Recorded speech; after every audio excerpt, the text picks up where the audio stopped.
Hi there, welcome in the third development update video from SUI and Move course. From the last update, I have added lots of features, so let's take a look at them now. Here we are on the home page and we are displaying all of the informations about the proposal. In the last video we had only IDs, now we are displaying also the title, description of the proposal, expiration time of the proposal, and also number of the votes for positive votes and the negative votes.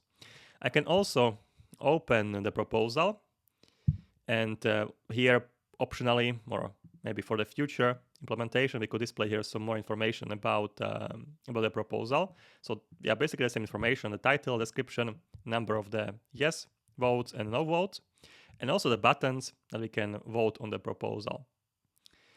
On this proposal, I already voted, so I will be not allowed to vote on the same proposal. You will see this will prevent me. I will click here vote yes, and I will get here issue because in our smart contract we are checking if we have already voted. So this will not allow me to vote on this, but I still have some proposals that I didn't vote it on. For example, this last one, I didn't vote it on this one. So when I will click it, I can vote here yes. This will open the wallet and ask me to confirm this, to approve this, and to approve this transaction. So here I can see all the objects that will be modified or created. We will create one NFT, you see down here. It will be one NFT, and we are modifying the shared object, which is proposal, because we are changing the number of votes on the proposal. So we are changing it. And when I will click approve, we're also displaying the toaster window here, or the transaction and all this stuff. And this will be closed, and you can see the transaction has been successful.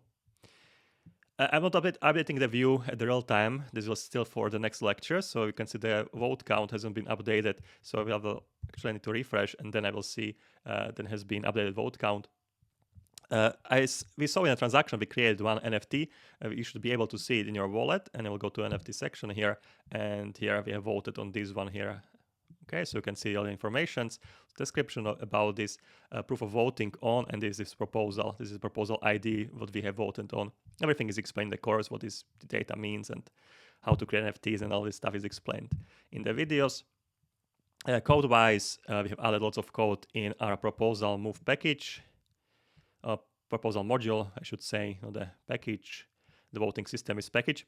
So yeah, we have a functionality to remove the proposal, change the status of the proposal, issue vote proof, which is basically the NFT. And yeah, lots of tests. We have been testing all the functionalities, so we have tons of testing here. Okay, we have been testing all the features. And here you have it. That's it. That's almost done. The entire application, the project is almost done. There is just a few improvements I would like to do on the front end. Also on the back end, we will do maybe one or two things. I still want to show you how to emit events from the backend, from the smart contract, and capture them on the front end. But then we are done, and we can go to the next project, which will be to create your own coin. Okay, we'll be creating meme coin, but in a more serious manner. Okay, I will try to explain you how to do it properly. Okay, so that's it. I see you next one. Cheers.